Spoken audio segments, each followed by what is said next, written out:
nag-teacher ako sa Philippine Cultural College. Tapos yung Philippine Buddha Care Academy. Then, nag-work ako sa Tzu Chi Foundation. Chinese language, Mandarin, meron din math. Yung pamilya ko nasa Hong Kong. Bale, nung 2009, pumunta ako ng Taiwan, nagpa-check up. Tapos nalaman may brain tumor.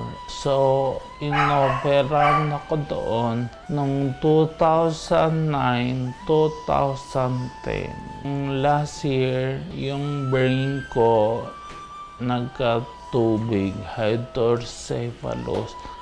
So, inoperan ulit ako. Yung lakad ko, hindi nagbabalance. Sabi ko, since nandyan na, life must go on din. Sige, operate. After yung operation, bali yung pinatherapy, ganyan, yung naapektuhan yung pagsasalita, tapos yung lakad.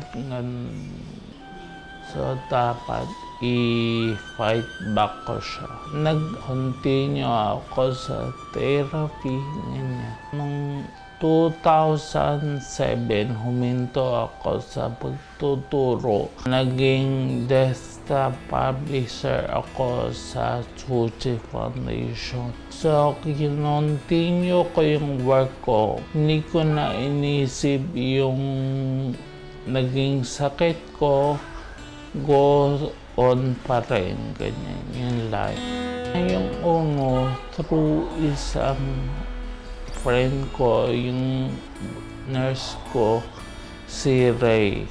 Nung una, sabi niya, may mga product daw, ganyan. Una is yung nag-take ako sa crypto, tapos yung grape ganyan. Ganda, naging maganda yung effect. Yung bawal ko gumanda. After taking ng mga food supplement, naging regular siya. Yung pagtatik ng mga food supplement, kuminis yung skin ko, nawala yung rashes. Na-improve yung katawan through yung sa mga food supplement. Malaking tulong yung pag-introduce sa akin yung mga product. Natanggal na nga yung tumor. Yung pag-recover ko, na dagdagan o napa-straighten through yung mga product. Alis June, babalik ako sa Taiwan para mag-check up.